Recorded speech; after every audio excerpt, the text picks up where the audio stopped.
Yo les dinos. Depuis que je suis tout petit, j'ai toujours préféré les longs métrages d'animation aux films en live action. La liberté créative et les mondes fantastiques explorés dans les films d'animation m'ont toujours captivé. Depuis mes premiers souvenirs de cinéma, je me suis senti attiré par les univers imaginaires et les personnages fantastiques que seule l'animation peut offrir. Cette passion pour l'animation a façonné ma vision du cinéma et m'a conduit à apprécier les œuvres les plus créatives et innovantes du genre. Et c'est pourquoi aujourd'hui je suis ravi de vous partager mon enthousiasme vis-à-vis d'un film d'animation remarquable. Nimona. Nimona est un film d'animation réalisé par Troy Kane et Nick Bruno, les deux Gugus derrière Les Incognitos, numéro 9, L'Âge de Glace 5 ou encore Les Schtroumpfs et le Village Perdu. Enfin bref, Nimona s'inspire du roman du même nom, écrit par N.D. Stevenson et est sorti en 2023. Et faut se dire que le développement du film a été vachement tumultueux. Il faut savoir que celui-ci a débuté en 2015 chez Blue Sky Studio, le studio derrière L'Âge de Glace, Ferdinand, Robot, et plus récemment Les Incognitos. Blue Sky avait nommé Patrick Osborne à la réalisation aux côtés de Mark Hines au scénario. Le studio voulait éditer leur film avec Vertigo Entertainment et prévoyait une sortie pour le 14 février 2020. En mars 2019, un événement inattendu viendra perturber le développement, le rachat de la 20th Century Fox par Disney. Suite à ça, la sortie du film va enchaîner les reports 2021, 2022, puis la fermeture de Blue Sky par Disney. Apparemment, pour une raison budgétaire, Disney ne pouvait pas assumer avoir plusieurs studios d'animation en plus de lui, Pixar et Blue Sky, donc Blue Sky a fini par fermer. C'est de la concurrence pas très loyale, mais le film a quand même été récupéré par le studio Annapurna. La comédienne Chloé Grace Moretz s'est appelée pour faire le rôle de Nimona, tandis que le rappeur et comédien Riz Hamid est envisagé pour jouer le personnage de Ballister. Et que ce soit dans la VO ou la VF, les voix collent parfaitement au personnage. Votre fidèle acolyte est avec vous. J'ai pas besoin d'une acolyte. Tous les méchants ont des acolytes. Je suis pas méchant, d'accord? I told you. No, Cloris. Hey, boss. What? How? Did I know this was gonna happen? Et pour apporter une conclusion heureuse, le film sera présenté au Festival de l'animation de Annecy, aura quelques projections dans des salles de ciné et sera disponible sur Netflix en juin 2023. Le film aura reçu des critiques très élogieuses pour son humour, ses personnages, son histoire, et aussi ses messages. C'est l'un des rares films d'animation avec Buzz l'éclair à présenter un couple homosexuel, et je pense que c'est ça qui a dû rebooter Disney aussi. Parce que au-delà de son scénario et de son apparence enfantine, Nimona traite des messages très profonds, notamment l'acceptation dans la société, l'acceptation de soi, la tolérance, ou encore le regard des autres. Bon, après quelques temps à en parler, je pense que certains n'ont qu'une seule question, que raconte le film? Et c'est maintenant que je laisse du temps à ceux qui ne veulent pas être spoilés pour qu'on se retrouve à ce timecode.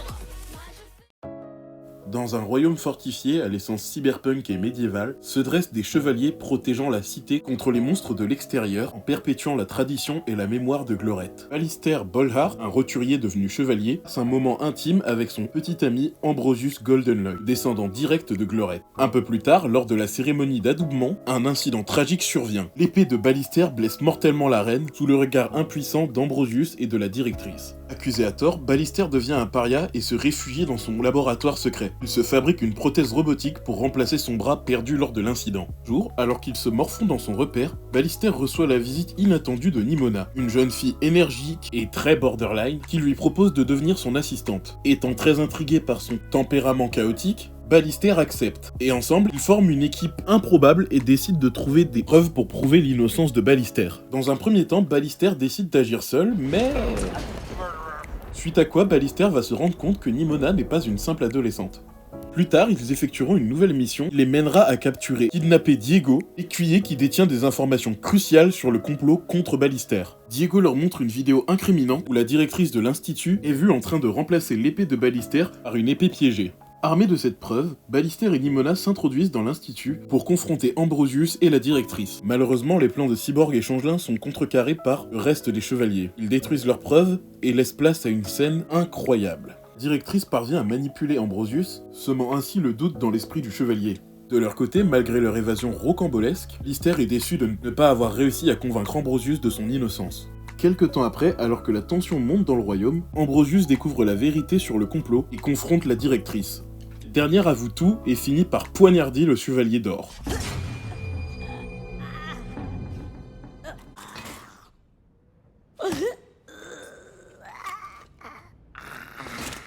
Malheureusement pour la directrice, elle s'est faite berner par Ballister et Nimona, et célèbre leur victoire de manière stylée.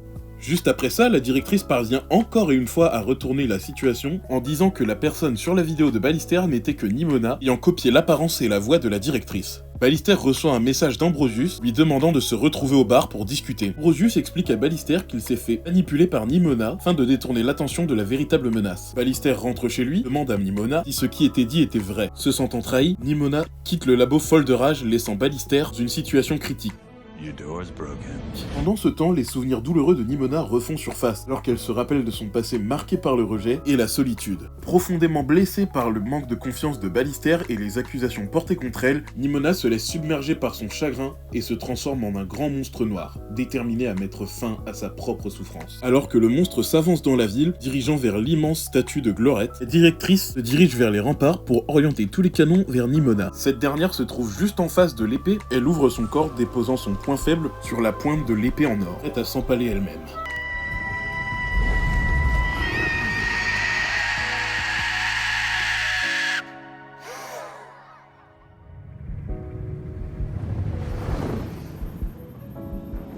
Ballister parvient à convaincre Nimona d'arrêter son geste suicidaire en lui montrant son soutien inébranlable. Pendant ce temps, Ambrosius et les chevaliers sont attaqués par la directrice qui utilise le même rayon laser qui a tué la reine. Mais ils survivent grâce à l'intervention de Nimona. Alors que la directrice charge le canon pour détruire la ville, Nimona se métamorphose en phénix pour empêcher la catastrophe. Mais elle est emportée dans l'explosion, dévoilant un paysage verdoyant derrière les murs de la cité. Après ces événements, la cité s'ouvre au monde, et le duo Ballister et Nimona est célébré comme des héros. De retour chez lui, Ballister est envahi par un sentiment de paix enfin retrouvé, et alors qu'il s'apprêtait à savourer un moment de tranquillité bien mérité,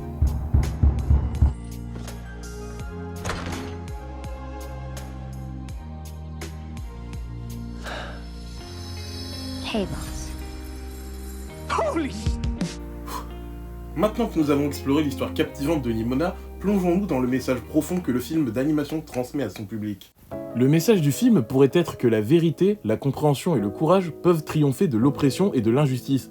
Il met en lumière l'importance de remettre en question les normes sociales injustes, de défendre ceux qui sont injustement accusés et de s'ouvrir à la diversité et à l'acceptation. Le film souligne également la valeur de l'amitié, du pardon et de la solidarité dans la lutte contre l'oppression. Et en fin de compte, il nous rappelle que même dans les moments les plus sombres, il y a de l'espoir et la possibilité de créer un avenir meilleur, en surmontant les préjugés et en embrassant la diversité. En elle-même, Nimona pourrait être interprétée comme non-binaire en raison de sa capacité à métamorphoser son apparence, symbolisant la fluidité des genres et la non-catégorie aux conformités binaires traditionnelles. Sa représentation contribue à la diversité de la représentation des identités de genre dans l'histoire. Quant à lui, Ballister se cache en raison de l'accusation injuste contre lui, reflétant la pression sociale et le besoin de protection face à une société qui le rejette. Son parcours au long du film souligne l'importance de l'acceptation de soi et de la lutte contre l'injustice. Ambrosius, lui, évolue de la loyauté envers ses traditions à la remise en question de celles-ci, symbolisant la capacité à changer et à s'ouvrir à de nouvelles perspectives. Et la directrice de l'Institut représente une autorité oppressive et discriminatoire, reflétant les préjugés et la discrimination envers ceux qui ne correspondent pas aux normes établies, mettant en lumière les conséquences néfastes de l'homophobie et l'importance de lutter contre la discrimination envers les personnes LGBT. Maintenant que je vous ai exposé les messages principaux, on va voir comment se reflètent ces idées à travers la forme et le design des personnages.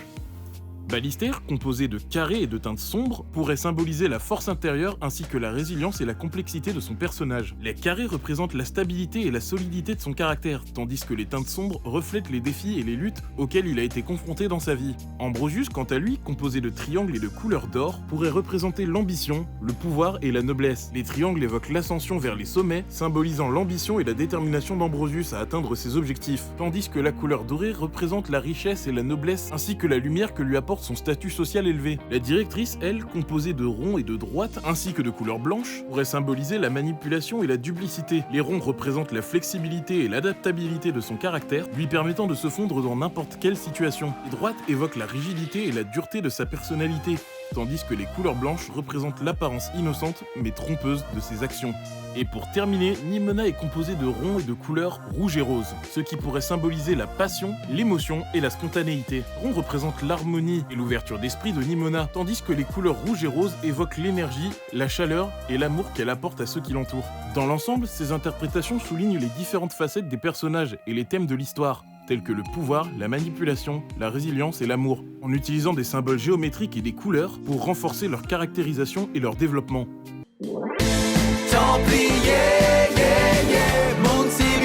Bon retour parmi nous.